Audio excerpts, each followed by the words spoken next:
Hello दोस्तों, आपका स्वागत है लेट्स गो इन डीप पर। चुनाव बिहार में हो गए हैं, रिजल्ट आ गए।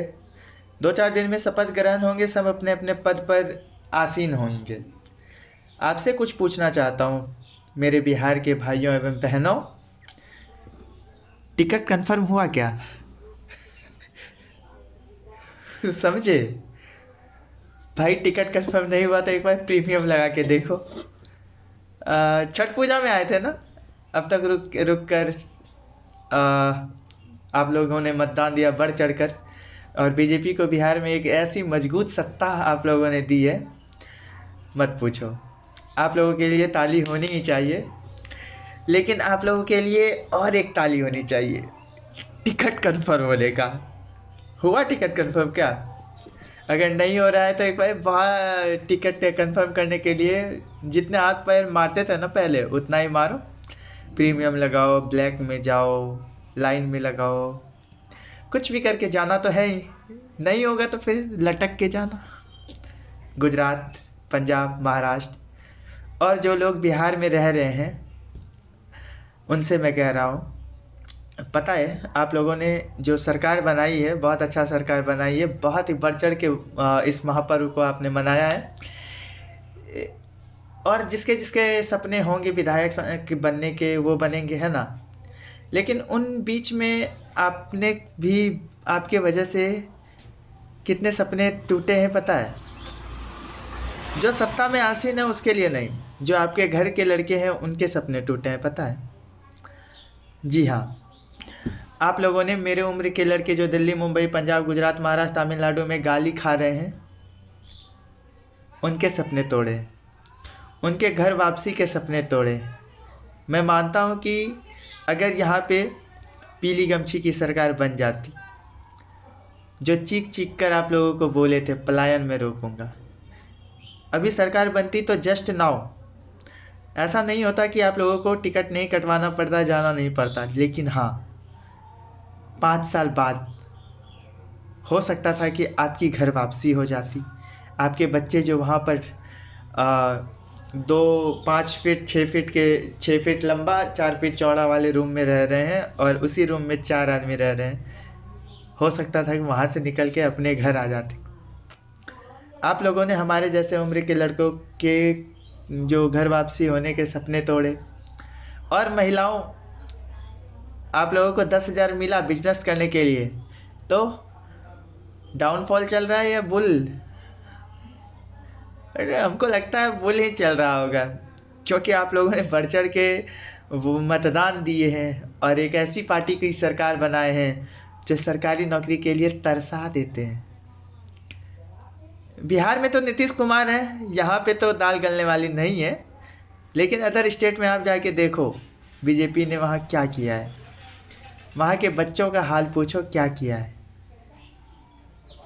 भाई, आप लोगों ने इतनी बड़ी गलती कर दी है कि उसका खामियाजा आप लोग तो नहीं भुगतोगे, क्योंकि आप लोग एक उम्र पास कर चुके हो। आप लोग को अपने ऐसे माहौल में ढाल लिया है कि हाँ, लटक के भी जाना पड़ेगा तो जाएंगे, जैसा जी रहे हैं सब चलेगा, ज़िंदगी है जीना पड़ेगा, है ना? लेकिन आप लोगों की वजह से हम जैसे लड़कों का क्या, जो कभी बाहर अभी तक नहीं गए हैं कमाने के लिए। लेकिन मुझे पता है अगर गवर्नमेंट जॉब नहीं लगती है ना, तो फिर बिहार छोड़कर जाना पड़ेगा, ये घर छोड़कर जाना पड़ेगा। और सबसे बड़ी बात, इस घर में रहने वाले जो हमारे माँ बाप, दादी रहती है, और भी गेस्ट लोग आते जाते रहते हैं, हमारे परिवार के लोग, उन सब को छोड़कर चले जाऊंगा। और इस घर के का मैं तो सदस्य हूँ, लेकिन आपका वोट इस तरह से पड़ा है ना, और इस जगह पड़ा है ना, कि इस घर का मैं मेहमान हो जाऊंगा। तो बिहार वासियों, आप लोगों ने बहुत अच्छा किया, बीजेपी की सरकार बनाई। अब हम लोग जा रहे हैं फिर से गाली सुनने के लिए मुंबई। समझ में आया? अपना वहाँ बोला जा रहा था ना हम लोगों को, लैंग्वेज चेंज करो, मराठी बोलो। तमिलनाडु में कई बार बहिष्कार हुआ है। असम में बिहारियों को काट दिया गया था। ऐसे बहुत सारे किस्से हैं जो बिहारी कहते हैं एक बिहारी 100 पे भारी। वहाँ अदर स्टेट में जाके हल्का पड़ जाता है ना। और इतना हल्का पड़ जाता है कि एक बिहारी वहाँ अदर स्टेट का एक मच्छर सा झिंगुर सा लड़का भी कहता है तेरी औकात क्या है बे। एक डोले सोले वाले जो बिहारी होते हैं ना, उनसे भी कहते हैं तेरी औकात क्या है, क्या कर लेगा। नींबू जैसा निचोड़ कर रखने वाले हम बिहारी हैं, लेकिन अदर स्टेट में शेर जैसे शरीर लेकर मच्छर जैसे लोगों का ताना सुनते हैं, क्या कर लोगे। और सच है, हम किसी और के घर में जाकर क्या ही कर सकते हैं। और हम उस स्टेट में घूमने के लिए या दादागिरी करने तो नहीं गए हैं। अदर स्टेट में हम लोग जाते हैं अपने मजबूरियों को लेकर, अपने ख्वाबों को लेकर, अपने सपनों को लेकर। चाहे वो झिंगुर सा लड़का अगर 2-4 चाटा लगा भी देना, आए दिन ट्रेन पर का, स्टेशन पर का, पब्लिक प्लेस का वीडियो वायरल होते रहते हैं जिसमें बिहारियों को ताना दिया जाता है, यहाँ क्यों आए हो, अपने घर जाओ, अपने सरकार को बोलो, हम आपकी मजबूरियों को क्यों सुने। सच है, वो क्यों सुने, लेकिन हम लोग भी पीठ पानी मार कर उधर रहते हैं। चलो कोई बात नहीं है, हमारे बिहार के भाग्य में ही यही लिखा है कि यहाँ पे जो जन्मेगा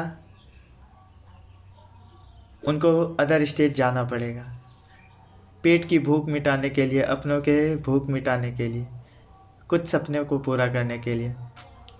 तो बिहार की महिलाओं, आप लोगों को के लिए तो विशेष ताली मैं बजाता हूँ, क्योंकि आप लोगों ने एक इतनी मजबूत सरकार बनाई है ना कि विपक्ष भी बहुत कुछ नहीं कर पाएगा। जबकि लोकतंत्र का मतलब है पक्ष में जो है जिनकी सरकार है वो तो हो ही, विपक्ष में भी उतनी ही मजबूत सरकार होनी चाहिए जो कि सही और गलत के फैसलों को टाल सके, नकार सके, देख सके, जांच कर सके। चलिए ठीक है, बिहार वासियों, आप लोगों ने अपने बच्चों के लिए जो भविष्य तय किया है, उस भविष्य को और अग्रसर करते हैं। और बहुत सारे टिकट कटवाने हैं अभी गुजरात जाने के लिए, है ना। तो जय हिंद, जय भारत। इस लोकतंत्र की महान गाथा इतिहास में लिखी जाएगी कि 10,000 में महिलाएं बिक गए, 10,000 में महिलाएं बिक गए, पुरुष बटे 10-12 समान, जाति में बटे, धर्म में बटे इतने सारे इंसान, है ना। जय हिंद, जय भारत।